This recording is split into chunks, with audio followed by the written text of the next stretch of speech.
Hello, everybody, and welcome to another installment of Aftermath Hours, the weekly podcast of Aftermath.site, a worker-owned, reader-supported website about video games, the internet, and everything that comes after.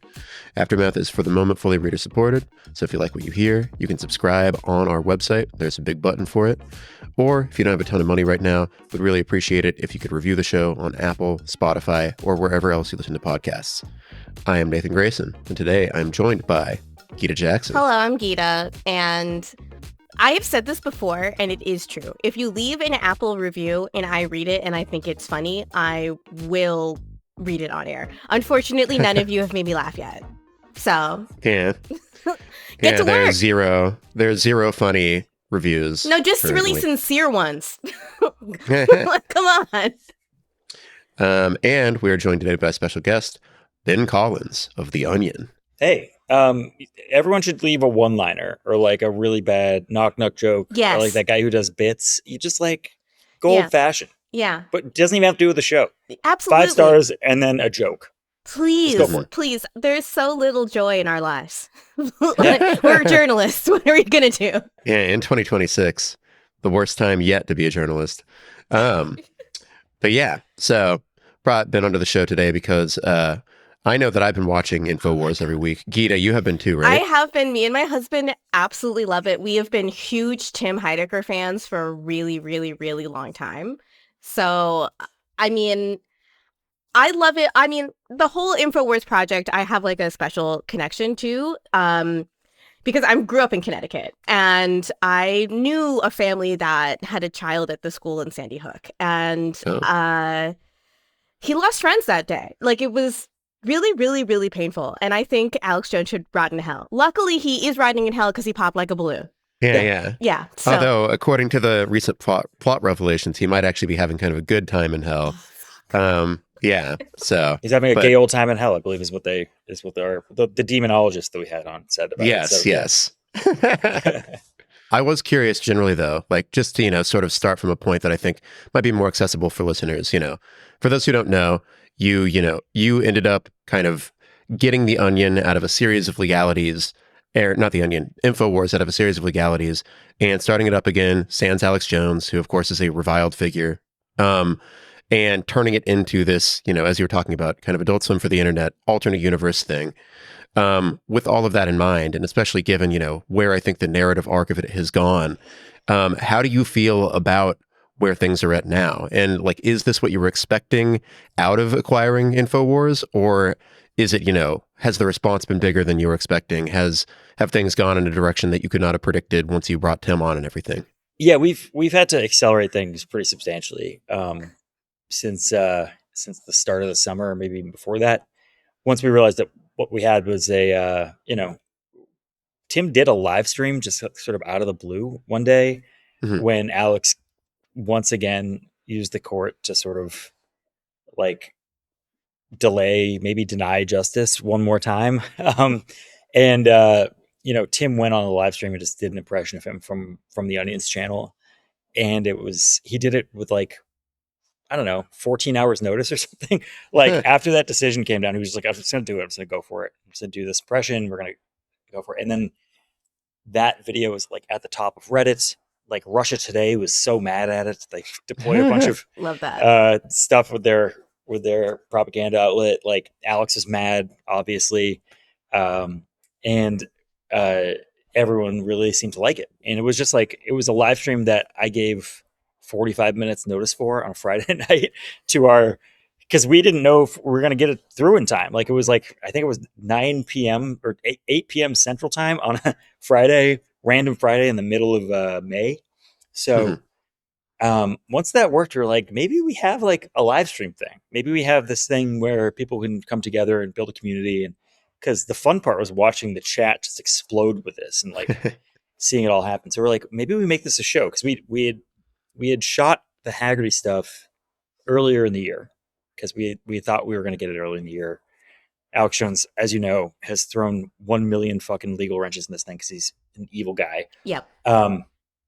And then we had 2 shows, and 2 shows is a weird number of shows, but we have all these other creators that were baking stuff, kind of like making things. And couple of them were done. So we're like, we'll put that in the middle, and suddenly we have like a review. We have a whole fucking, we have Prairie Home Companion for fucking crazy people. So,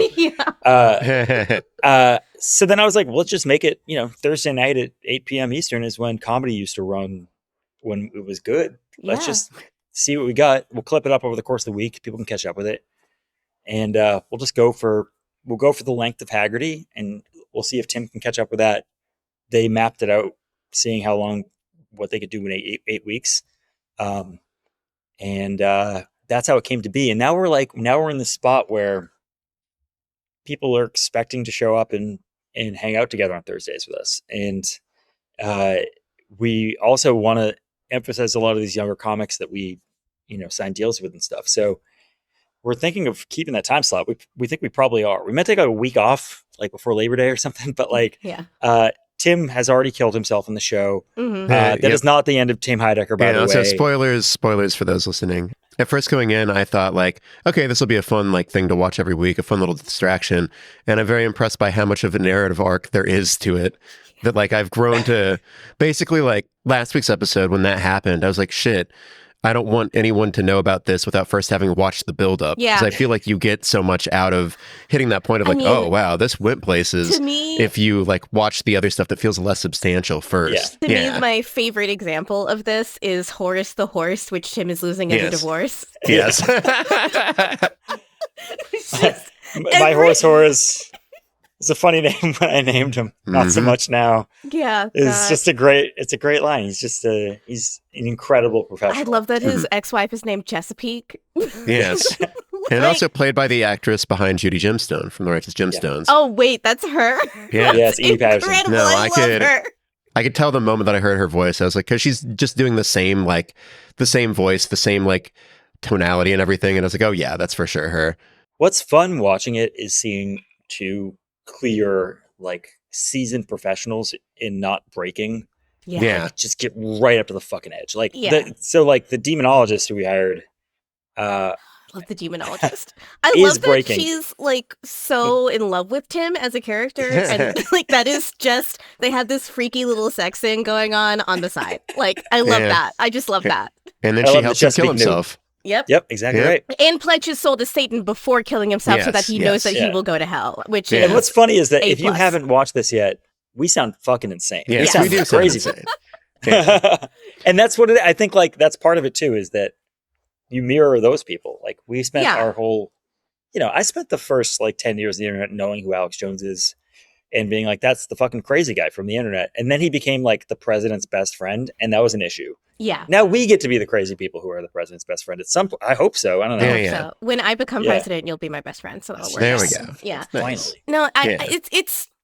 I mean, there's one part of it which is you're appealing to the kinds of people that wore a Rats Off t-shirt in high school, which is the kind of person that I specifically was.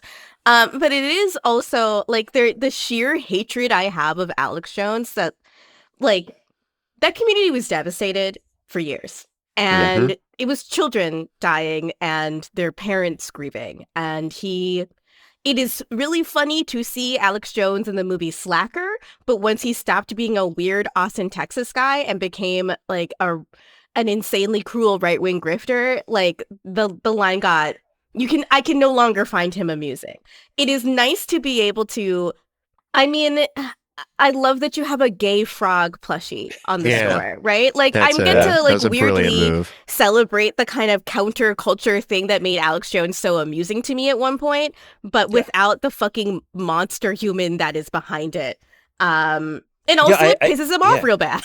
Yeah, it's true. I think the differences between the Alex Jones of back then and the Alex Jones of now, and I think it's a cautionary tale, and I think everybody who goes in this direction should end up like he is, which is well, it should be worse than what he is. He's currently, as we speak, he's living in a $3,000 a night suite in a Hawaiian hotel right now. No one knows where he's getting this money. He has not paid any money to these families, whatever. So his life should be worse than this, but it is what it is. But he is technically, by the math, $1.5 billion in debt and being made fun of every week. So that's great. But I think the difference between back then, Alex Jones, and now is power, is the scent of power. He realized oh shit, people are listening to me as a serious man now. I have to lean all the way in. And part of that was just quadrupling down constantly over and over again on his worst instincts of like calling everything a false flag, everything fake, and all these things. And now you see we're at the natural endpoint of that. Like one of their own, Yeah. Charlie Kirk, got shot, and like all of his friends cannot are like scraping around trying to get a piece of the action, trying to find a way to conspiracy theorize on top of it. Yeah. While there's a dead guy who used to hang out with them in the middle of it. His wife is doing these insane like firework grieving like festivals or whatever she's doing. You know, it is when you sensationalize everything, you cannot help but sensationalize everything. Yeah. Yes. Like he's a victim of his own like bullshit and his own like depravity. So I am that's how for him that's how that kind of thing should end. Like the tail should, you know, you should eat your own tail on this stuff, and he clearly has. Like he has no constituency. Like he's alienated the president. Once he realized he wasn't going to get help from the government with this bankruptcy thing or the Supreme Court, he turned on the president, and that was not a smart move because he had built a cult around him and the president. So now he's just kind of hanging out and he's fucked. And I do think like the amount of harm he's done, I don't think that there is any way to repay that, but this is a fitting end. Yeah. Like it was everyone who ever believed in him wound up a laughingstock. Yeah. You know, there's very little justice in the world, especially for tragedies like that, that are just heartbreaking. But it is like a relief to understand that this person is a laughingstock. And like that is like something like it's a kind of seeing the new Infowars logo with like in pride colors. The rainbow colors. Yeah. It just like makes me happy that it infuriates him. Like the trauma that these children grew up with and their parents had to deal with, like his incessant, like the incredible harm he put on them. It does give me a little like we can never bring those children back and we can never undo that harm, but we can at least humiliate this fucking monster. And I love that. I really, really, really, really do. I am not a kind of person that likes to wish death on someone, but I do want everyone to be tarred and feathered and humiliated. Yeah. Yeah. It's like my issue with it the whole time was like, this should not be a valid way to get rich. And, he got rich. And he's like sort of like above the law still. Again, why is he in Hawaii? What the fuck is going on? Like, I don't. Well, you know, if you have enough money backing you, you're always above the law, whether you are personally rich or whether there are people behind you who are basically making you rich. It's like a Hulk Hogan versus Gawker type situation where whoever this mysterious benefactor is going to keep him afloat, even though he is $1.5 million in debt and owes a lot of money to a lot of people. And has exploded in a car seat and is now dead and in hell. I am curious because, like, you know, you've been talking about the fact that this will help support Sandy Hook families and things of that nature. How have they reacted to what Infowars has become, what you've made it into? I mean, I've been surprised by how supportive they are, especially considering what we've done with this fucking thing. But they we had a phone call with them right before we started. Like it was in between Tim's first live stream and then Infowars as we know it launching. And they were like, keep going, go harder. Like that's the thing they kept saying to us. And like one person had a note, they were like, my wife was in the background. They were like, you gotta turn that shit off. I can't hear his voice anymore. And he was like, it's not him. It's a different guy. And I was like, okay, we were doing something right. Yeah. But like, I've been telling this story because it's like, it's really beautiful. And it made a lot of people on our staff like really, it made me fucking cry at our office.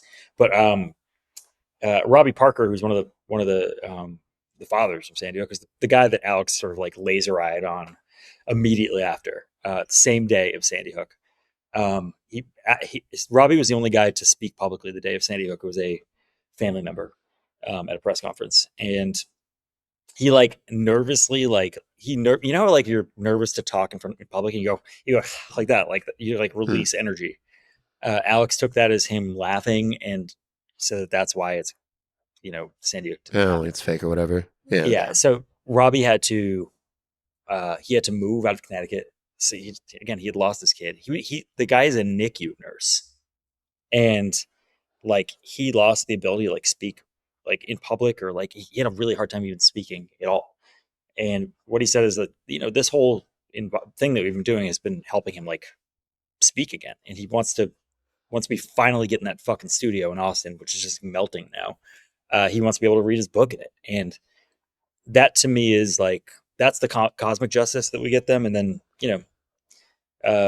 we are still the only people in the world who have, at least committed to in any way trying to get them any money. So like, Mhm. so we're just trying to do the right thing on both ends here, but they've been so cool about it, and they're good people, and they're just dogs. Like the Sandy Hook Promise folks, they are just, um, they don't want him to be able to do this again. Yeah. And it's not, you can't, if you just take all of his stuff, he's going to end up in a closet yelling outside, because it's America and that's what's going to happen. Yeah. But if you take all of his stuff and then you spend a long time saying like, the way he did this, you have to be a moron to believe what this guy thinks. Mhm. That's how you actually affect change here. With that in mind, earlier you were talking about the connections to Trump and everything like that. And I think that for a long time, conventional wisdom has said that people like Trump, figures in his orbit, are almost like impossible to satirize, because what they are doing is so patently ridiculous that by the time you're making a joke, they've already surpassed that.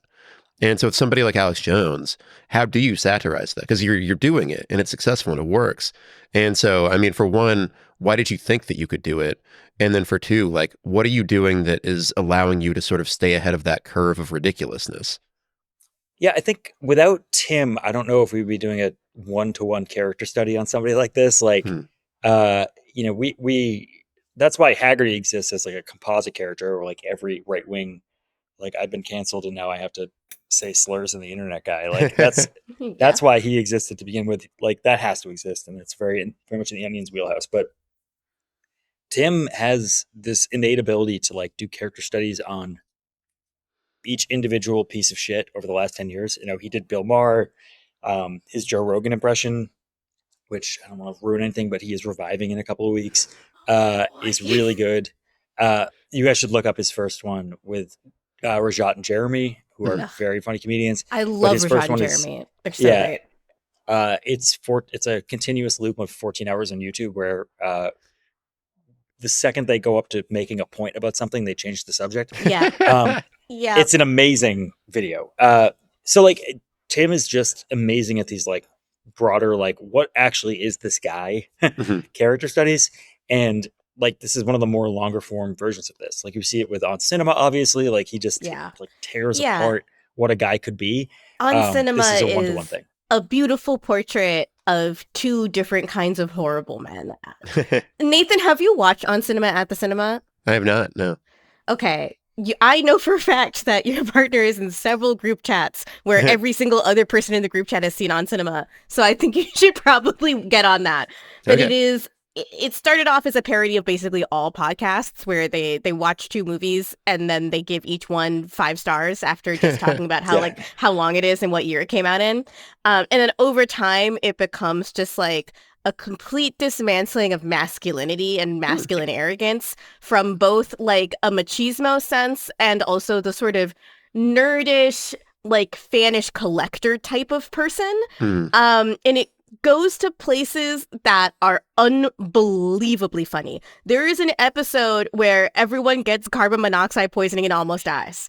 And I watched that happen live and I was like jaw on the floor screaming. I was like, oh my God, they're all gonna die. Like they up themselves every single year. And also, like Tim's working on cinema, has become sort of a place where other kinds of artists emerge from it. Like Vera Drew was someone who used to work on cinema with him, who made the People's Joker. And you see like a way of like there's a scene emerging. And I think like obviously funding Infowars and making Into the Saying, you get to make a more robust and more interesting comedy scene out of these kinds of people with these kinds of like almost nihilistic perspectives on what a man is. Yeah, no, I think that's what it is. And I think a lot of people thought, why, like, can you actually take the name Infowars and make it mean something else? And if there's anybody you can, it's Tim, right? With On Cinema, again, it was a fake movie review show where they gave everything 5 bags of popcorn. And then, now it's Tim has been divorced so many times. His name is New Amato, and he's running for governor of Arizona. And with he the has just painted crashed on his eyebrows. boat. Yeah, right. Like it's just like it is a complete devolution of this thing, right? It's like Yeah. completely pulled apart, and that's what like maybe only Tim is able to do is take a thing that used to mean something and make it mean something very different. And the other thing that we really loved about Tim, we still love about Tim, is that like he knows how to find good young comedians that just need a shot or just weirdos and lift them up. Like Nick Lutzko, who does all of our does the Infowars Elf and all of our intro songs for all the stuff, which is like, you know, my husband the song of the summer. Loves Nick Lutzko. He went to a Nick Lutzko show. It's like everybody's everybody's husband loves Nick Lutzko. That's the issue. Listen, I'm married to a 39-year-old white man. I know what's going on, right. you know? He like I call him a generational jingle man, which is what he is, but he has this like I don't know. He has like that frequency only dogs can hear, but for a 38-year-old man. It's just the case. I don't know what it is. But like Nick came up through like Tim's whole sphere back in the day, and a lot of this was like reuniting them. And you know, Tim has young people that he knows are going to be good, and we're just giving them some cash to do stuff, and that's really cool. So like I'm just excited to see where this goes from here. I'm just kind of letting them cook.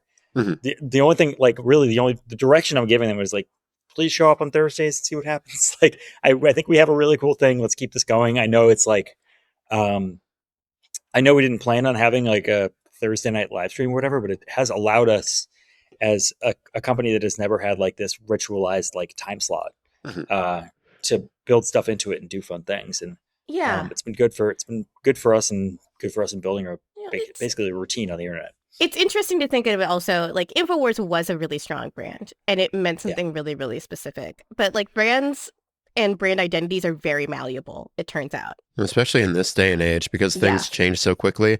It feels like every scene that I used to be part of that, like, you know, was solidified. Now it's like there's a new influx of people into anything like every year. And it's like it resets and like nobody remembers anything. Absolutely. Absolutely. And so there's also in that an opportunity, as you're saying, to kind of reinvent something or to take it over and use it for good as opposed to evil. Yeah, I think also it's a good, if anything else, if you don't get anything else from this whole project, it's don't get a company's logo on your body as a tattoo. No matter what, like it just could go wrong. You don't know what's going to happen. Like shit can go awry. Yeah. I wrote an article for Vice when I still worked there about people who get Harry Potter Deathly Hallows cover-up tattoos. And, you know, like, even that children's book you read and thought you would never dislike or had nostalgia for and thought it might make a good tattoo, even that person could turn out to be a horrendous monster. So just especially be that careful. person, as it turns out. Probably the closest I got to getting a tattoo is a Ryan Adams Cold Roses tattoo. Wow. What a fucking nightmare that would have been. I would have just been like, I just like leaves. I don't know. I don't know what Phoebe Bridgers fans coming up and trying to run you down the street. You motherfucker. God, it's heartwarming. It really does mean a lot to me. I obviously can't speak for any families, and you know them better than I do, but like that fucking, like, I remember thinking, I was in college when it happened, I just remember thinking, like, we'll never get gun control in America if killing babies is okay. And that does seem to be true. But I do, like, there is something, that a jester-like spirit of vengeance that I just really, really appreciate. Yeah, I think everybody involved was just tired of it. We're just tired of letting, like, this level of bad guy winning against this level of obvious victim. Yeah, it is hydrogen versus coughing baby, but like in the most depressing sense possible. Yeah. I just like, if I had any, like, if you were in my position, everyone would do the same thing. Like, we can stop it, so we may as well. And I know it's going to be a headache, but it's just like one of those, everyone's going to pick their battles. And this was the battle that was in front of me. So like, I just went for it. And I also like, the other thing is that guy has lived in guerrilla warfare his whole life, in trying to rat fuck innocent victims everywhere. And, you know, he wasn't expecting us. So the rat fucker became you know, it's, I mean, obviously, like what you said is just really relatable for the two of us. Because like when I don't know about you, Nathan, but when Luke reached out to me about Aftermath, I was like, I might change careers. And I was looking at like the landscape and I was like, okay, all the jobs that were full-time jobs have been relisted now as permalancer roles, and there's fewer and fewer of them and more layoffs. But having an opportunity to join this project and like put my money where my mouth is in terms of like, I do want to create new spaces for people to write and get paid a fair rate. Mhm. It feels incredible to like see it work out and to understand that you have made a difference. I think what you're trying to say is that we should also dedicate our lives to torturing Alex Jones. It couldn't hurt. Yeah. You can certainly find your own. I think everybody's gonna find their own Alex Jones right now and be like, this is our Alex Jones that's is actually Asha beautiful Sharma. advice. Find your own Alex Jones. Yeah, he's out there. If you just go look for him. Our Alex Jones is Asha Sharma, for sure. Kinda. We kind of try to, I personally try to put her name in as many disparaging headlines as I possibly can because I want to ruin her Google results forever.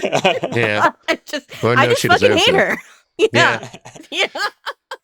I love this. Yeah. We have to we have to do like a reverse pay paradise, put up a parking lot situation on everybody that we hate. That's what we're doing. We're just taking their stuff and then we're gonna make a better thing, and that's how it's gonna be. And like we're gonna let people who never got a chance. We're taking over Microsoft. Yeah, I was gonna say we're getting Xbox. At the very least, Xbox. Sure. Microsoft. That's a little bit of like a ridiculous aspiration. I'm not sure if we can pull that off. Xbox though, it's not hard. It's fine. Yeah. Seamus Blackley follows me on social media. I'm sure you can help me out. Yeah, exactly. Get him to transfer the deed. But no, I was curious in terms of like the way that you actually create the show. Like especially on Tim's side, the read that I get is that a lot of it feels improv. Not all of it. It feels like it has this kind of overarching plot line that again has been built in from the beginning. But is it like mostly improv there? And then like the Haggerty stuff seems more like pre-written. And also like I was curious about that in general because I feel like somebody else taking over Infowars would turn it into kind of like a current events show where it was like very reactive, almost South Parky. This feels like it's more riffing on broader themes of that somebody like an Alex Jones would approach, as opposed to being like, all right, something happened this week and we're going to do like a parody of that. Was that kind of the intention? Yeah, it was. I think in both cases it was definitely like let's do a character study on what's actually going on in these people's brains instead of what's going on with Alex Jones this week. Because actually, to be real with you, I don't give a shit. I could not care less what's going on with Alex Jones. And also this week. he popped like a balloon and is in hell, so we know what's going on with him. Yeah. Exactly. But I do think like getting to the guts of I don't know if we had anything to do with this or we just hit it in stride, but like people are finally starting to be like, oh, all these people have weird psychosexual problems, and it's like infecting our military and our government and all these things. And like we just lay it all bare. We just say like this is exactly how it took place. Like Jim Haggerty he's so desperate to get shot in a non-lethal way. Yeah. I love how he's always asking people like, how would that work? Like, do you think that I'd still get a lot of attention if maybe could you make the bullet kind of like miss? Yeah, all that stuff is like so good. Would Jesus Christ still be famous if he didn't die? That kind of thing. God, it's so good. Like that, but that's the thing is like that's what's actually going on in these people's brains right now is like, how do I become cool in a world that is so fixated on self-victimization, basically, right? Yeah. Well, and also, how can I do it in the most cowardly way possible? Yes. In a way where I lose nothing and gain everything. Yeah, exactly. I had this thought after seeing the backrooms for some, like, wildly, and then thought about writing it and then never did, so now it goes on the podcast. But there does seem like a real trend towards absurdism across popular culture because our world is incredibly absurd. Yeah. What I really do like about Emergency and the Jim Rafferty, I don't know what his name is. Jim Haggerty. Jim Rafferty? Who knows who that person is? Yeah, that's a guy. Sure. Sure. It sounds to my ears, the patter is identical to what these podcasts sound like. It is just like a dark mirror of something that already exists and is like 1 or 2 degrees away. It feels like you're doing a Modest Proposal like over and over and over again because like if you look at what Joe Rogan and what all these figureheads are saying, every single person who's been canceled and then turns to a podcast guy, and what Alex Jones has been doing, like they are nuts and they have a lot of problems. They're super weird and they have an outsized influence on our current lives and government, and that shouldn't exist. That inherently is incredibly funny in a super dark way. So just putting like a hat on it and being like, by the way, this is the life that we all lead. It cracks me up. I don't know. It's really hilarious. Yeah, like for example, like I think it was the most recent episode, but they had a guy on who said he killed like 50 bin Ladens, where he's basically like going door to door Yeah. in the Middle East, just like slaughtering children and women, and just saying he just thought they were bin Laden. Like that is, and then Yeah. he is the hero of that story. He's the victim in that story. Yeah. That's Yeah. basically conservative media in a nutshell, right? And Absolutely. that's what we wanted to like get deep down in. I think like that's the beauty of The Onion is like we get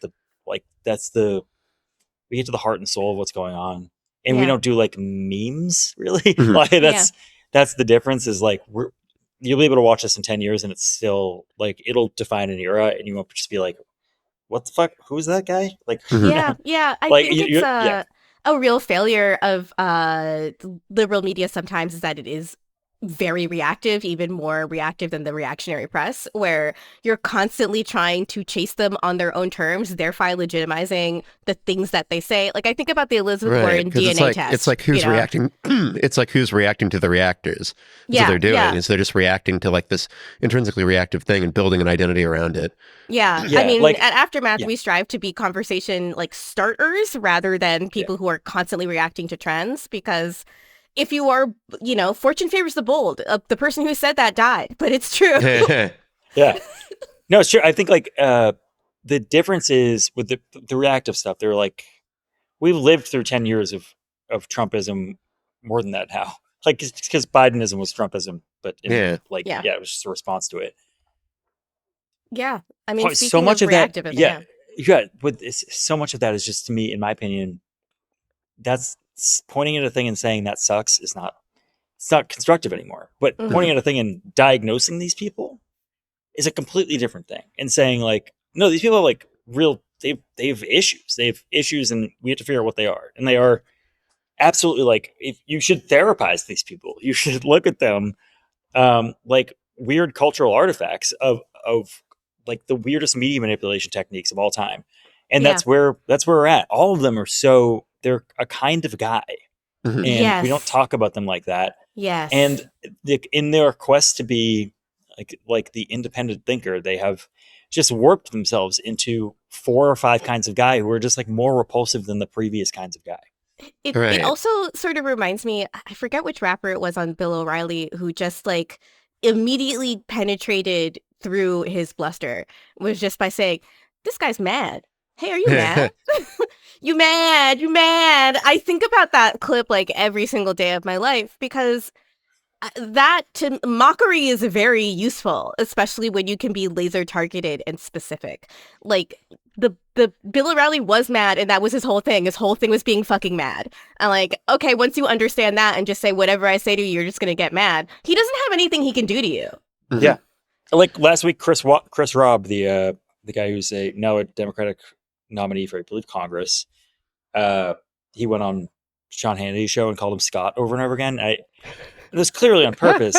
And that's what you got to do. That's like, because these people, Incredible. you've got to like, more than anything, these people need to feel like they're very, very important and very known. Right. And if you're like, I care so little about this conversation with you that I have not even memorized. Yeah, I barely even know who you are. Yeah. It makes them angrier than anything in the world. And like, we have to, and honestly, the reason that they are that angry is because they know that's where their real like station in life is they shouldn't be known. These people have no like independent, like cool ideas. They have not invented anything. They have not fed a hungry child. They've not done any of that shit. At the end of the day, they're just guys on TV. And if you can totally dismantle like their insides like that by just, incorrectly saying their name, then you've won the game. And like that's what we're trying to do here, is just like get deep down into their psyche and work backwards from there. Yeah. And in a way that like, again, emphasizes that what they are doing and how they're acting and how they're treating people is not normal. Because I think one of the things that I've noticed, like being online a lot and like covering Twitch and live streaming that space, is that, there is, when we're talking about that type of guy as translated to the internet writ large, It's somebody who is oftentimes pretty miserable in their own personal life and very alienated. And what they're good at doing is projecting that in a way that attracts other people who feel miserable and alienated. And they're like, well, at least in theory, if we all band together, then we're not going to feel so lonely anymore. But they still do because they built an ideology around things that involve alienating other people. And so it doesn't work. But that's like how they manage to attract people to themselves despite being these like horribly odious individuals. Yeah, I just started reading that book Rejection by Tony, what's his name? And I forget. But anyways, the first chapter of it, there's like 5 Mhm. I think it's like 5 or 6 short stories. But the first one is just about incel culture basically, and Mhm. it's what we've all seen in covering these people for the last 20 years, in that you go to an incel forum because you are lonely and you get validated. Women are terrible. They don't like you specifically because you have one physical trait that we've all decided is real now, like a cleft palate or some fucking shit. Yeah. I don't know what the Yeah. Or fuck. you're not the I don't know what exact their right words are. number tall. You Yeah. need to be There's 6'4" or taller. Yeah. Do you And know the book Rejection by that's Tony what I was Oh just my talking God. about. That's the Yeah. one. Holy Yeah. shit, yeah, Tony's a friend. Like Okay, cool. yeah, Tony's fucking awesome. And if he wasn't in Iowa right now, I'd have him on the podcast. But like Yeah. the That's what I was. feminist Yeah. as a story is incredible. Yeah. Mhm. Yeah. That's in covering. I used to cover incels and stuff like that. I used to be a disinformation reporter. I used to go to incels.co all the time when that was a thing to see what mass shooting they just did, basically, or if that was one of their friends, because they would rat each other out. Mhm. And I, over time, I started to realize like there's actually no incentive structure for going back and telling everybody that you're fine now. Mhm. Yeah. There's no incentive structure for people in the far right to be like, I got a regular wife and like she's cool. She plays pickleball or whatever the fuck, and I don't really Yeah. think about Yeah, I don't think that all women are male evil domination anymore. anymore. Yeah. Yeah. And Yeah. like one probably stupid woman took a chance on me, and it was, it was fine. Mhm. But Yeah. why would you go back to incels.co at the end of that when you're like living an okay and normal life? And you wouldn't. You wouldn't. And that's what the American right has relied on, is like, you've built a community so strong and you've fortified your issues so strongly that like it's not even worth it to leave anymore. It's like, it's not even worth it to talk to a woman who could invalidate everything that you've read for the last 10 years. And that's in Tony's book. Yeah. That's basically it. Like if confronted with reality, it's not worth it to accept it. And I think that's a big part of what we're doing in Infowars. And in conclusion, from your previous sentence, Haggerty is completely written and Tim's is slightly written. So there you go. There we go. Yes. There we go. I knew it. I knew it the whole time. Tim's is like Tim and a guy named Jamie Brew, who used to be the lead writer at Clickhole, and Tim's whole team. Mhm. They go into a room, they break down beats of what they want to talk about, and they break down specific. There are bits they want to hit, Mhm. and that's the extent of the writing. But within it, there is like a ton of improv. So that's the deal. Yeah. Because I can tell, like, as you were talking about earlier, you're watching these like professionals who are really good at not breaking, but there are these little moments where you can like watch somebody's mouth curve and it's like, oh, they got so fucking close. They were just about to break. Watching Tim almost break, also on Cinema, is so fun. Because Greg Turkington, who is the co-host on Cinema, has such a deadpan sense of humor that he sometimes can just say things in such a weird tone of voice that Tim Mhm. will. You can see him being like, "What the fuck are you saying to me right now?" Just like Greg Turkington in the Joker makeup and the Joker car. Like, I don't know how to deal with it. It's really funny. Yeah, Nathan, I'm sorry that it also like leading you down the on cinema path. That means we'll like see you in 3 months. Like a And fucking, I'll see you'll you be at the next Oscar watch beard. party, Yeah. dude. Like, I've needed something new to watch, so not mad about oh my it. God. And there's to ruin so your life, yeah. much on Cinema. So get ready. Honestly, and if you're listening to this, the way I got into it was watching highlights of the trial of Tim Heidecker. Yeah. I think that is a good way to understand, like, see some of the best bits. Know that it's like highlights of like a 12 episode really long thing. And understand why you would possibly get into it. And to put a great pin on it here is that Tim's headshot from the trial of Tim Heidecker, which is part of On Cinema, was posted by Alex Jones as Tim's real headshot the day that we took over. He said, look at this weird pedophile. And they posted a picture of Tim's fake headshot where his hair is blown out like fucking, Yes. Oh my like he's in God. Back to the Future, and his eyes are wide open because he was selling Chinese vapes. Yeah. So like, I don't know. It's just like the whole, the subtext of this, like the subdrama of all this, where Alex lost his mind, is also fun. Everything about this has been great, except for Yeah. The reason the why we're doing it lawfare. kind of fucking Yeah, sucks. yeah. But Sort of like, balances it all out in that Yeah. sense. Yeah, no, because the other day I did see a video of Alex Jones like reacting to all of this. It's the one where he's shirtless and yelling about how he's, been stolen from or whatever, and they're lying about him and all of these things. But he does seem to be taking the bit very seriously, which is, again, yet another layer of incredible humor to this. No, it's really good. He's he every once in a while people are like, he's got to be in on it to some extent. And I'm like, no, I actually think he's this stupid. I'm sorry to say it. Yeah. I really do think that at the end of the day, his real fatal flaw is that he's actually kind of a malevolent dumbass. Like, people can be dumb and evil, and he is. Yeah, Yeah. I mean, his fact, appearance people in are often both. Stalker is like not flattering or complimentary, but it's sort of like, I think a lot about Dasha Nekrasova admitting to the press that she is the inspiration for Mean Girls, the song by Charlie XCX, which is like not a flattering portrait of her at all. There's a line in that song, it's like, you called her anorexic and she knows that she likes it when you call her anorexic. And it's like, that's a portrait of someone who fucking sucks. But if you are incredibly vain, you will take any attention you can get. You know the deal. They're the kind of people who, no matter where they are, they always think there's like someone slightly cooler at the other end of the rainbow. And they keep trying to find it, and then eventually you kind of like lock yourself into fascism somehow. It happens to all of them. Happened to Barry Weiss. It happened to those girls. Like, there is always like this, like, I must keep climbing. Yeah. And like, I must get more like insidious attention. And at some point, there is no infinite mountain. At some point, you jump off a cliff. The most shocking position that you can adopt is that fascism is correct. And like, that's where you end up if your intent is simply to shock people or to be heterodox. Like, it's inevitable that you would become a Nazi once that becomes your motivating principle. Or it's like, you're always taking the relative most shocking position. So that was like Russell Brand back in the day when like he was, Hollywood's only quote unquote leftist.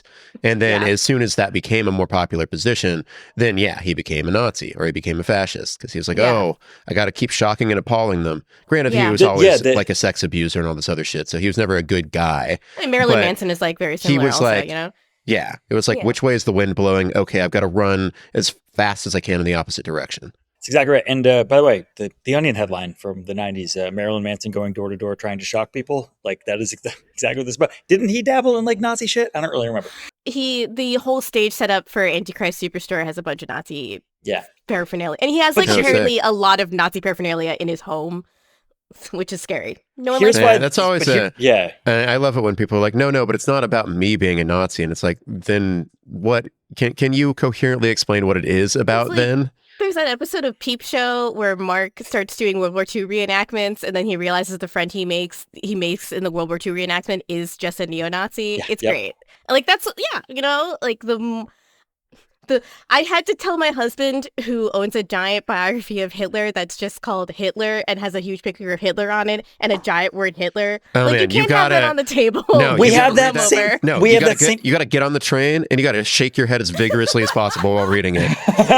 You got to break your own neck. You do this, like wag your finger at it while reading. Absolutely not. Just everyone, get over here. I want you to know that I disapprove of every one of these words.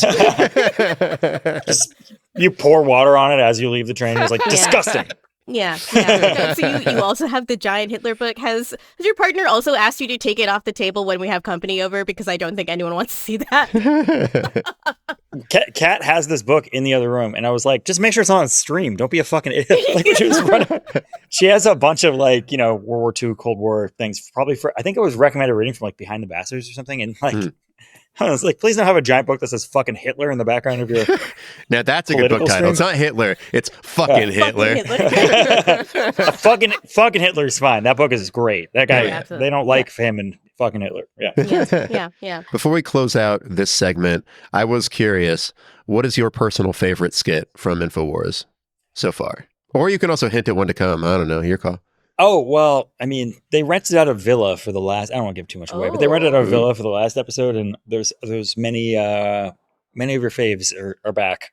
But my favorite is Chesapeake, I have to admit. It's two things. It's so on Emergency, it's Chesapeake, Tim's ex-wife, who is if she was available to meet in person, I would fly down and shake her hand. She just seems like not Edie Patterson, who's great, but like Chesapeake, the fictional character, sounds like the most fun person in the world, and how she, how she's using Horace the horse's leverage, and I will ride him like Lady fucking Godiva. Is just getting. Oh my god, getting that out is just so good. Yeah. And my favorite Haggerty clip is probably the trad wife that we have. Yes, that's what I was going to say. That is probably my favorite thing that has happened on Infowars so far.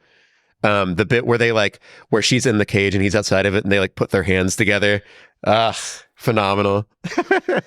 No, it's perfect. Everyone knows what a trad wife is, but I don't think like late night shows have done a bit about them, or there's not been an SNL trad wife thing, because everyone's afraid of those people. They're afraid of pissing off the Red Scare girlies or Listen, like whoever those people are. I do not support a women. Some of you bitches are very dumb. Like that's my guy. And it is like, I find it so fascinating, the sort of like adult Catholic convert, like a slutty versional girl that has emerged as a right-wing like fetish archetype, like, because it is all fetish stuff. It's all fetish stuff. It is just all fetish stuff. Everything that's going on is, I always, the joke of like, they banned gender studies and look what happened. But like it is like, that's what's going on. All of these people, like if you read a gender studies book, this would not be all that fucking complicated. Like it's all of these people have can I ask you a quick question, guys? Like, do you remember like 12 years ago or something? When did Orange is the New Black come out? 14 years ago? Long time. Has it really been that long now? 14 years ago, Jesus That's Christ. fucked up. I don't want to think about the patches of maybe time. longer than that. Like I'm going to guess 2012, 2011? Yeah, something like that. Early Netflix. Yeah, so do you remember all like 2013. think pieces? Okay, there you go. Remember all the think pieces that came out? They're like, it's unbelievable, but I'm learning now that women sometimes dress like that to impress other women and not men. And every article is like, oh my God, holy shit. And now we're just skipping over the part where that's clearly happening for men. Like, we're not having 50 think pieces in the Washington Post about how Pete Hegseth looks like this to impress other men, not for, but that's not also for homoerotic reasons, but for like purely like what he believes to be. Oh, definitely. No, I mean, it's the classic thing of men can be sexually attracted to women, but they also hate women. Men love other men. They have designed like masculinity around the idea of loving another man and always wanting to like gain approval from him, and like have this sense of self built around the fact that other men either disapprove of you or approve of you. Yeah, these kind of guys need a Trump, right? Because he's like the dad that tells them everything's going to be okay and you're doing a good job and you look handsome. Yeah, he is the Logan Roy for the entire country in a big way. And we're all trying to get a kiss from daddy. Yeah. And I love my dad. My dad's a great guy. I go to therapy and I do not think about that at all. Like my dad is a good guy, but yeah. I don't think he would be interested in what I do on a day-to-day basis. Right. Yeah. Okay, well, we are nominally a video game podcast. So before we move on to video games and internet, our remit is large and wide. I wrote the tagline, and Nathan knows this, but I hate the tagline that I wrote, which is video games, the internet, and everything comes after. It's like, what comes after? What the fuck was I talking about? And now everyone else loves it. Yeah, every day something comes after. It's always changing. It's perfect. It covers our bases forever. That's so true, actually. That's fair. Anyway, Ben, do you have any gaming related takes? Any thoughts about video games, either like as a result of things that you've played or seen recently, or just in general? Great question. Spicier the better. Yeah, I mean, I got addicted to Balatro and I realized like, man, I'm very excited to not be addicted to gambling. Instead, I have this thing and like, it's just the dopamine and not the money. That's really good. That's really good to know. I love it so much. It's great. I've effectively beaten the game. I love Balatro. I'm bad at math, so it makes it more difficult for me. I play Balatro on hard mode, which is having dyscalculia. I'm bad at math, but I don't have any cool name for it like that. So I'm just gonna steal it from you if that's okay. Cool. I have lots of feelings. First of all, I didn't even realize I'm wearing a video game shirt, but I'm wearing a double dribble shirt. I noticed that. I thought that was on purpose, but whatever. You could have been cool and said, I planned this. I've been wearing it all day. Yeah, it's the comfy. I think it's actually cooler to not plan things because you look like you're disaffected and like above it definitely. just so happen to be wearing this double dribble shirt. So yeah, look, I have lots of like, I have a video game hot take for you. Ready? Yes. Okay, let's go. I used to be one of those people, and I do think the straightforward premise remains true, but I've changed my mind about this thing. This is the thing that I've changed my mind the most about in the last 5 years. I used to be one of those people that say, like, playing first-person shooters, like, it's not going to lead you to, like, go and blow people up on the street. And I think that's true. However, I also believe that the concept of Call of Duty and, you know, the rise of sitting around all day long and the only way to get any sort of male affirmation in your life is to hang out with a bunch of other dudes and say slurs with them as you blow people to pieces, probably is not good as a reward system for your brain. And it probably leads to ICE. I'm just saying, there's a 1-to-1 thing of like, oh, let's hang out with my dudes and shoot people with fucking pepper balls. And also the ICE agents explicitly at Broadview saying things like, this is just like Call of Duty. Yeah. Like, I have changed my mind that this has no effect on how people behave. Yeah. I think, I'm not saying ban it. I'm saying maybe just don't incentivize those people to become part of the military like we have just done with maybe less collaboration with the military from the game developers themselves. Like, I think that's a big part of it. It's also like in pursuit of quote unquote authenticity, which those games are not authentic at all, of course. But like, I think that they promote a certain kind of aesthetic. They make all of that look cool. And in making it look cool, then it's easier to encourage people to go sign up for these things, whether it's the military or ICE or whatever. You know, there's this desire to be like a big, tough looking guy. So you're wearing like your bulletproof vest and you've got your mask on like Ghost from Call of Duty. Yeah. Like, you know, these things, it's not the 1-to-1 as you're saying of like, I'm going to go out in the street and shoot people. But it's like, if I made myself appear this way, then I could feel bigger and tougher and cooler than I am. Yeah. And you know what's so interesting about Call of Duty in particular, which is it is a very masculine game. Its primary target audience, I would say, is men. However, there is a huge fan fiction subculture centered around wanting to have sex with all of those guys. Specifically Simon Ghost Riley, who wears that skull mask. The masked man thing is very much centered around him because it's a sexy mask and he's got a deep voice, and like that's basically it. Targeted? Sorry, I don't know anything about this. Is this targeted towards women or gay men? Women have sort of originated this all on their own. A lot of the women haven't played the game at all. They've like just watched a lot of cutscenes or like TikTok edits or something like that. But like if you go on Tumblr and search Call of Duty, you will find a surprising amount of like fan fiction. Like on AO3 also, there's just like a huge amount. The guys fucking each other, the guys fucking you, just like sexualizing these men. And the male Call of Duty players absolutely fucking hate it, even though it is complimentary towards the thing that is supposed to make them cool, right? They want to be Simon Ghost Riley, but not if women objectify him. And like the act of objectification makes him seem weaker to them. It's a classic instance of like, no, they're not. They're taking my toys away. They're not allowed to have those. That's my toy. I get to like hold him up and make him fly like an airplane. They can't dress him up. They can't put him in a dress. That's insane. I want to make him kiss. Kiss. Yeah. With all of that out of the way, it is now time for us to move on to our final segment, the mailbag. If you, the listener, would like to access the mailbag, you can do so by subscribing to Aftermath at our member tier. That's just $10 a month. It's not bad at all. And that will get you access to our Discord, where the mailbag lives and breathes and sleeps and eats and everything else that a mailbag could conceivably do. And then also, it's just a bunch of cool people to hang out with and talk about games with. So you should do that. Anyway, on to the mailbag. First question is from Mectroid.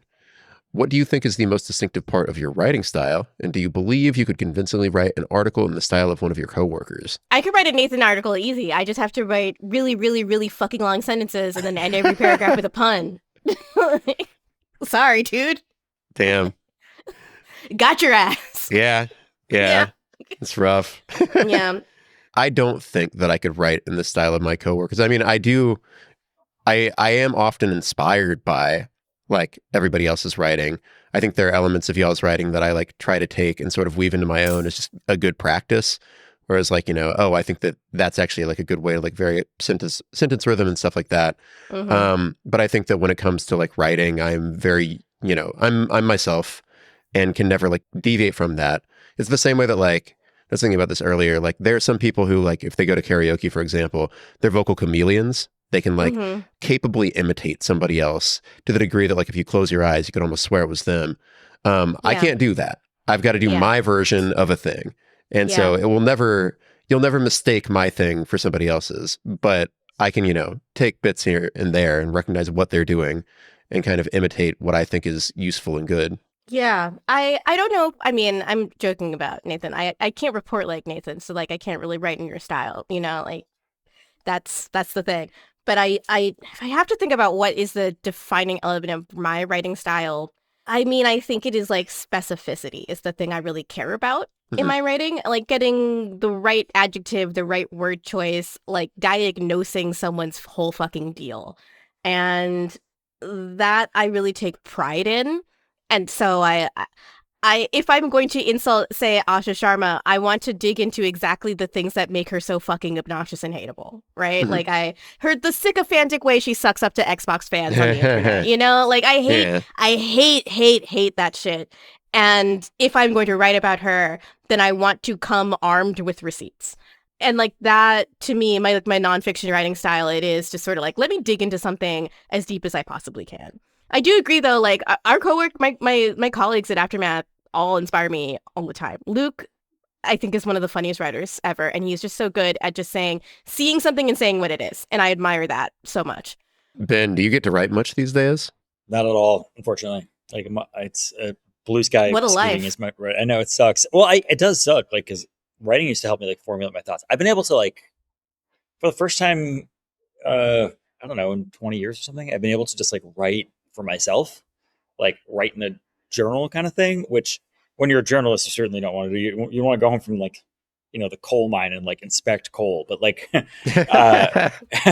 like now as a guy who like, my writing output is emails all day or whatever, or LinkedIn posts or whatever. It is nice to write as myself, just to remind myself that I have my own voice now.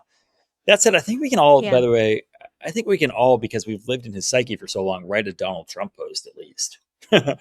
Oh, absolutely. That's a thing that all of us in this room can do. Yeah. Yeah. 100%. Everyone in the world can do. Newborn babies are now able to just do that. They just come out. They're folks. Like, yeah, that's the real mind virus. Anyway, from Jazzy Jeff. And this is a question that you can either answer in short or long, depending on how you feel about it, because I know that it's a long story at its heart. Were there any legal challenges to taking over Infowars as a satire/parody site? No, it was a clean swipe, that one. Yeah. Everybody was happy about that deal, right?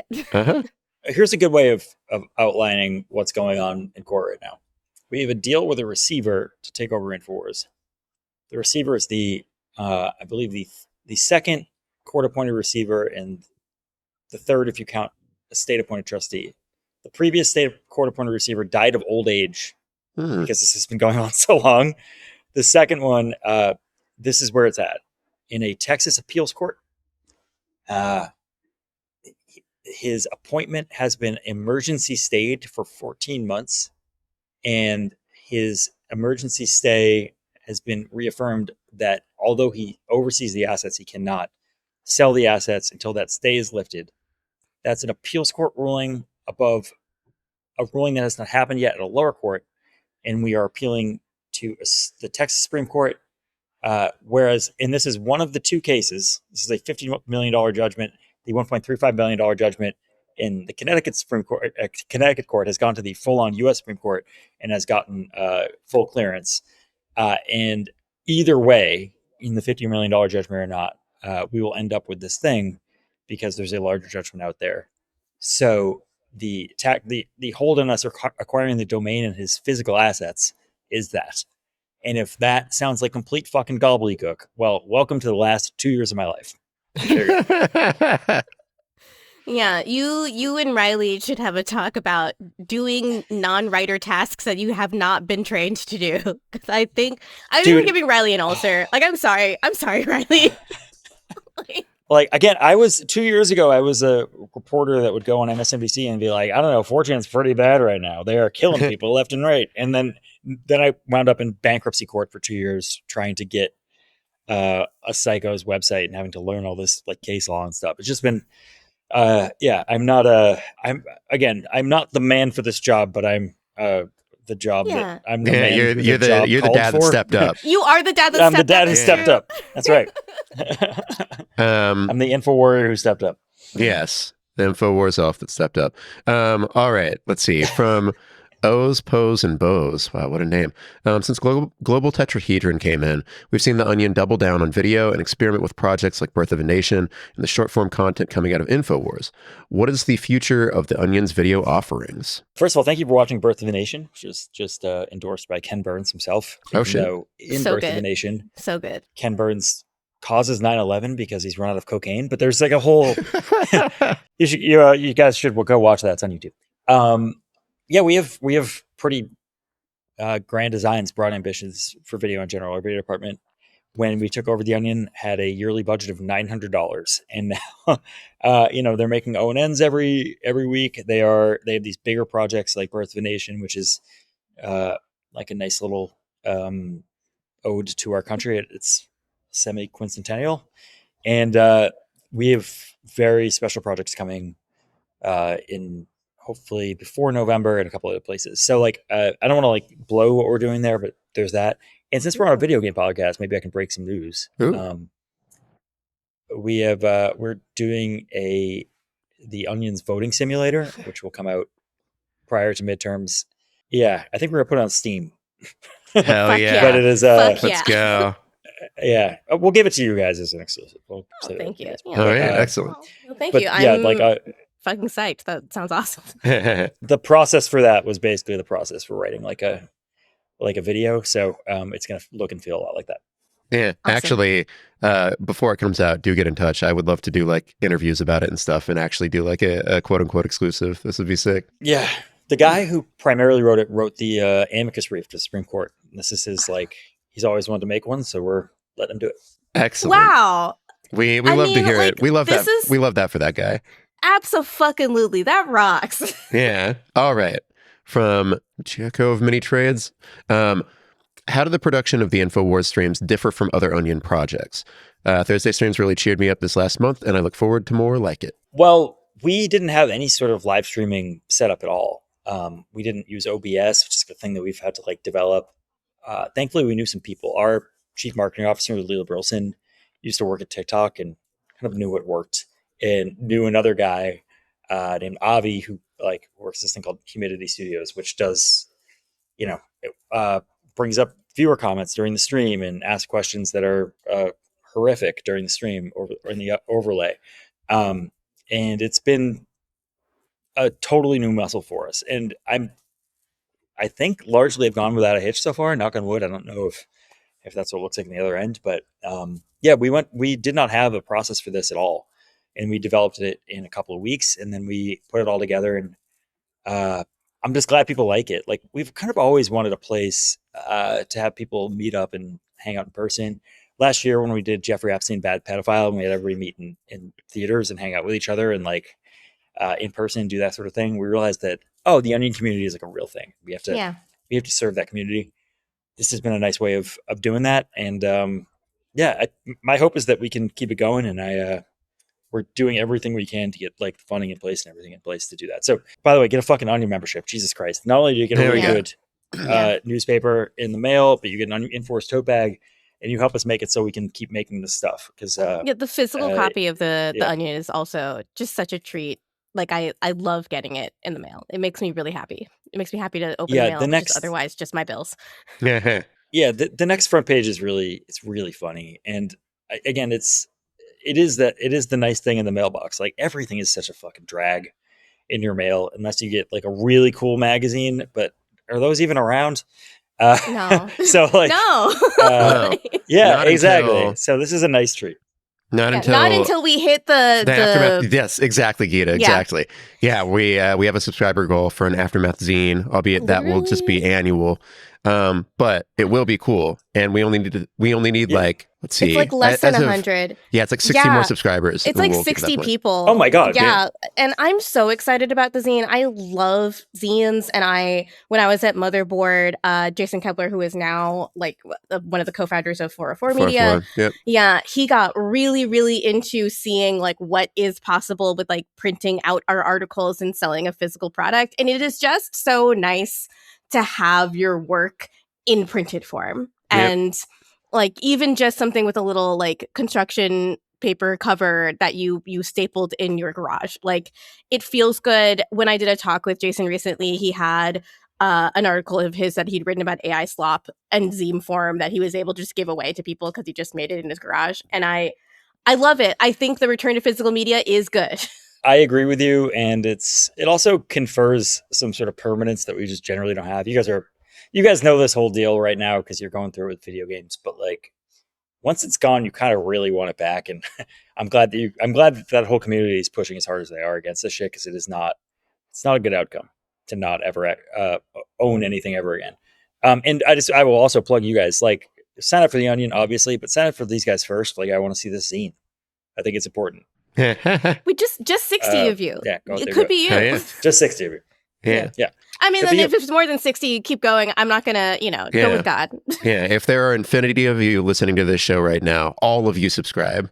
Just keep the number going up. Or alternately, if you are a rich person with white guilt and deep pockets, just give us a big donation. I am I always want saying. that money. Yeah. Just say that Luke this counts for 40 zines. Yeah. Luke is always on the hunt for a rich person that wants to give us like $100,000. I mean, yeah, who wouldn't be? Love it. Yeah, also, exactly. 100,000, like that's lowballing it. That's not even a year Give of us operating income $1 for us. million. Yeah, Please. there we go. That's a start. Yeah. All right, from that D Barad, any plans on an Infowars update on Bohemian Grove and or the Gay Frogs? Yeah. So we're selling gay frogs. I think like we sold out of gay frogs. I kind of wanted to get one. Oh well. I wanted one But too. we are restocking them as fast as possible. Most of it's like there's some plus ups in the box that are hard to get. Like for example, there's a big sticker sheet and all these other things.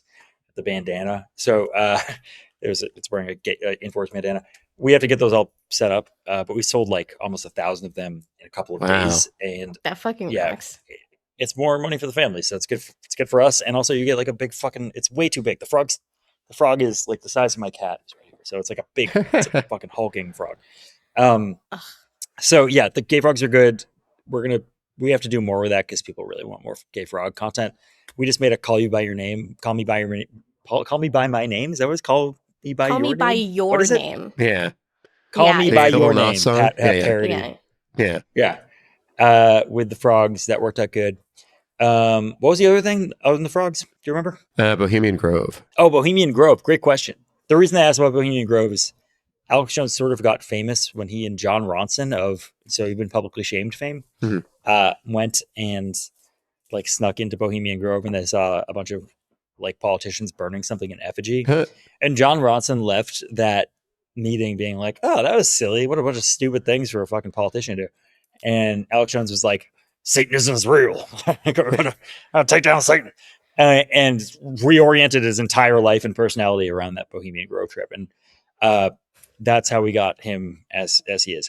I have to ask them if they're going to do a Bohemian Grove thing. I have no idea. Good question. All right. From PJ stands for Poetic Justice. Are Tim Heidecker's vocal cords okay? I've also been wondering this. I've been curious too. Like every episode, I'm like, how can he sustain that? It sounds very painful. Yeah, it really does. So the first time he did it, he was like, I could do this forever, like the first 2 days. And then like the first day of shooting where he did it for like basically 4 or 5 hours straight, he was like, I literally can't continue. So the reason we have a guy named retired Sheriff Dominic Banner who does ad reads for us. He's not a real guy, obviously, but whatever. And the reason he does those ad reads is because Tim couldn't do the voice. He couldn't do another ad read. He just couldn't do it. Wow. They're not. It's not real ads, by the way. It's like methylene brown, which is Learn to float. Turn your piss into gold. Learn to float. All that stuff. Yeah. But like he couldn't. Like it was over. Like he couldn't get down there anymore, and it's really painful. So it's another reason we're killing. It's another reason he's dead. Yeah. So, he needs to go on vocal rest. Yeah. He really does. Yeah. And like that combined with the touring, like he was touring at the start Oh of my this, God. doing on cinema stuff and doing a bunch of songs. Yeah, I literally don't know how he does it, man. He's a true pro. Yeah. So wait, is he still going to be involved? Oh my God, hell yeah. Yeah. I mean, you'll see in the next couple weeks where this is all headed. Okay. But Okay. he is the like psyched. he signs off on everything. Like he is the Lord Michaels of this shit, on top of also being fake Alex Jones and all these things. And he's, they have a lot of other the studio show that they're creating around this is in Tim's image, and he will appear in various ways. Okay, excellent. Great. Exciting. All right, let's see. Also, from the same person, that Barad again. Will The Onion truly ever admit to their involvement in that one government coup? Parentheses, the one. I know they did it, but their admission would help me solidify the evidence and surpass Pod Save America. I don't know what coup you're talking about, but it needed to happen. All right. Let's see. From Pose and Bows again. Your stated mission with Infowars has been to make it a very stupid website and do right by the families. In the first weeks, a lot of that stupidity has been at Alex Jones's expense. How do you balance rightful mockery with letting this schmuck be forgotten? That's interesting. Oh, great question. I wish he could be forgotten. That'd be cool. Mm-hmm. I think we've tried many tacks with the fascists, right?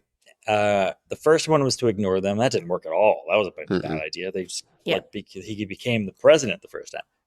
The second one was to take them very seriously, and I don't think that's a good idea either. That's how you end up like the woman from the Southern Poverty Law Center is going to jail today because she accurately reported on these people, and that's how you end up with like Hunter Biden going on Nick Fuentes' podcast or whatever. Like that elevates those people. Yeah. I think as a guy who's been on every stage of this, the thing that I've seen work the best is mockery.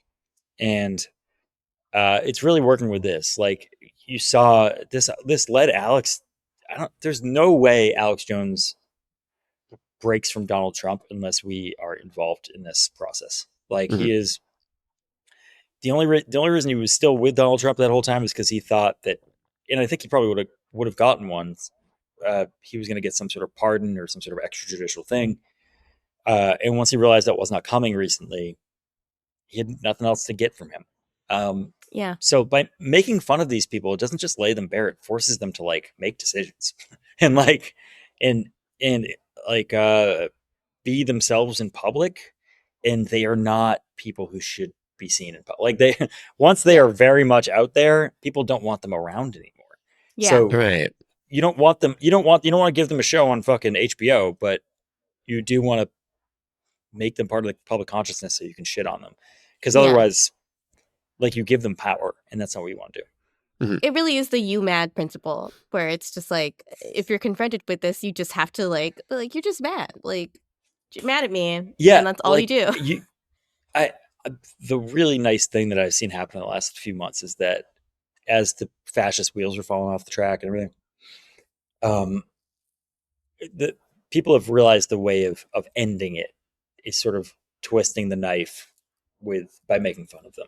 Like that we never should have abandoned calling them weird and saying everything has to do with their dicks, because it's kind of really what it is. Like that's the thing that got to them, because that's the truth, and the truth really gets at these people. Like the deep underlying truth gets at what's going on, and like saying like, Mr. Trump, sir, you have stupid hair. Like that's not, who cares? That's not what it is. Like saying like you are a failure and your dad would have hated you is like, that's the kind of thing that we need to get into. We need to get into like the deep stuff that hurts them. And that's what we're doing here. I mean, it's like Kendrick versus Drake, right? Like Kendrick came and he was like, you have another secret child. Your entire family should be ashamed of you, and you're a pedophile. And like, that's just fucking true about Drake. Like those are all true things. What are you gonna do? Yeah. Like we are now in the position of like, you can't kill me, I'm already dead with our coalition. They were in that position a few years ago, and they, that's allowed them to speak in their way, sort of in a fucked up way, very clearly to people. It was clear about how awful they were, but that's what happened. Now we're in that spot, and we get to say exactly what we mean. And what a better way of doing it than really like exposing like the deep root of these people, which is like daddy issues and constant rejection from women. Exactly. Yep. Okay, from Bogo Load. Was there consideration turning Infowars into an investigative journalism arm of global tetrahedron, complementing, goodness, the Onion satire and as a rebuke of Jones' conspiracy-driven content? Yeah, I think what we just talked about is why we Yeah. didn't do it. Like we considered every angle on this, absolutely. And I think if it was 6 years ago and I didn't know what I know now, I think I probably would have done that. Like I'm not saying it's not the right direction. I think there's a way of doing it. Spy Magazine in the UK does that like to some extent. Um, they have a like a very serious investigative thing on the back of a satirical paper that's still printed. That's cool. It doesn't. It's pretty British though. Like to be real, Yeah, we don't want to do that. Yeah, and that would be disgusting. Like fucking gross. Absolutely. Behavior. No, we don't need that British stink on our products. Yeah. Left to my own devices, that's probably what I would have done because I'm a journalist and I think I'm the smartest person in the world and the coolest guy who's ever lived or whatever. But like, the people around me are smarter than me, and they know that this is the way of doing it. And I do think it's worked out better. Honestly, it's worked out better than I ever anticipated. I didn't think he'd be down in the dumps like this, and I also didn't think that we'd be giving people a vocabulary to make fun of these people. All right, from Crash, and this is the potentially pernicious one, so get ready. Oh, cool! I'm a big fan of Knowledge Fight and listened to it for years. Shortly after the Onion's acquisition of Infowars, the guys at Knowledge Fight decided that they didn't really have a space anymore. That and the fact that one member had a very public emotional breakdown led to them deciding to end it before it got weird and messy. I guess I'm just curious as to if Mr. Collins has any opinion on the work that KF did, and if he feels that satire of Infowars is more impactful than the systematic, although often with a comedic flair, dissection of Alex Jones' lies to his followers. I remain a fan of Knowledge Fight. Dan, the day after it all went down this time, I had him, we had him for drinks at this weird, like Polish guy's bar near our office. And it was a good time. We just, we talked about what was going on. He was about to go on a big road trip, which I think he turned into his own podcast that I still have to listen to. And I'm sorry, Dan, that I haven't listened to it yet. Just like I have to catch up on a million podcasts. They did incredibly important work. They testified against this motherfucker. Like they made it so this guy was brought to justice. So absolutely, I think that they are incredibly pivotal. Even like Jordan, if you're listening, buddy, like same deal. I would love to bring you to the weird Polish guy's bar. Let's hang. But like, I think everybody knows now, like, we were in this unique spot where we're able to pull this off because the Onion's the Onion. I think the Onion is an institution that a lot of people trust. And had I come at it from, if I was still working at NBC or something, it would be a fucking nightmare. Like people would think we're doing like state-sponsored censorship or some bullshit. So like we had to do this in this way, and like we've been able to to actually affect real change with this thing and scare them, and resign Alex to a closet, and that's what we've always wanted, right? So that's what we're going for. And by the way, I get it. It's like, it's a mess. It's complicated. I am also fucking upset that bankruptcy law works in this way where like these families are not going to get $1.5 billion from Alex Jones. And the fact that he's been able to put off this judgment effectively indefinitely by just constantly appealing every single appointment of every single receiver or anything at all. That is not how it's supposed to be. And when woke 3 comes around, like we will fix that. But in the meantime, we have to do a little bit of like short-term justice to get us to the finish line. Yeah, we're calling woke 3 the return of the guillotine. And when that comes back, meet me in the public square.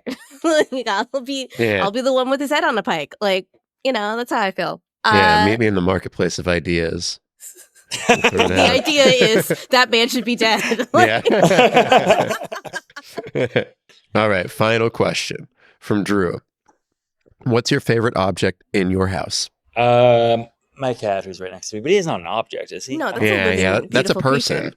That's it's a whole Cats guy. go beyond creatures; they're people. Yeah. I always call him my rock formation because he basically is a rock formation. That's really nothing going on in that brain at all. Yeah, that's just like my cat. Oh, Ella's a fucking devious fiend. She's always scheming. I love her. She had to be removed. She got rehomed, and that's why I have her. She had to be rehomed because she was beating up all the other cats in the house, and they were hiding from her. So she needs to be solo. I'm not a stuff guy, so I'll say like, I don't know. Cat got me a really nice Casio watch for Christmas a couple of years ago. I Oh, think it's that's probably really like sweet. I don't know, just like probably Yeah. that. David bought me this for Valentine's Day one year. It's Alexander of Jarberg. Oh, from Elden Ring. Yes, Yeah. you can turn this into like a planter, but I just put him in front of my desk and give him a little pat every time I see him. I don't know if it's my favorite, so but cool. it's like I appreciate seeing Alexander of Jarberg every day. You know, Yeah. makes my life a little better. I have a bunch of fidget objects on my desk because I'm normal. This one is normal something that in the same way that I'm normal. Yeah, a friend of mine made this and gave it to me recently, or actually he gave it to me a while back. It's a little Those are frog so button in it. Every time you press it, it does that. So if you ever want to be super annoying, you can just do that. That's I also cool have as this hell. thing. And Nathan, you know the answer to that is yes. This thing is great too. Also a good noise. Yeah. And then one last thing. Again, none of these are probably my favorite. It's all just recency bias or what I can see in front of me. But I recently got my partner a birthday gift, and I'm going to show it to you. It's on the couch. One second. Okay. I'll show off my other fidget toy also. I also bought some fidget toys. These are just all magnetized. So you can kind of like scoop them and goop them and chain them together. And I've just been fiddling with this the whole time. It feels so great. I love That this sounds thing. amazing. Yeah. So I got my partner this Northern Lion pillow. And on one side, it says lock in, you can do anything. And it's get it twisted. And then on the other side, your actions impact nothing. It's based on the famous Sisyphus Simulator stream. Get it twisted. Yeah. Yeah. I think about that all the time. So I like that one pretty well. Anyway, I think that's pretty much our show. Ben, where can people find you? I am unfortunately on Blue Sky, which I hope it exists in a year. I'm not sure if this. I'm Ben Collins on Blue Sky, and honestly, follow the Onion, follow Infowars. We're at Real Infowars everywhere. We're at the Onion everywhere. Watch our streams on Thursday night, and get the paper, and also subscribe to Aftermath so I can get a fucking zine in the mail, please. Thank you. Yeah. Thank you. Yeah, I echo that request, actually. Subscribe to Aftermath, especially if you liked what you heard or watched today. Again, you can do that on our website, aftermath.site. There's a big button about it. Anyway, this has been Aftermath Hours, the weekly podcast of aftermath.site. We record this every week, and we'll be back next week. But until then, have a good one. Bye. Bye. Yeah.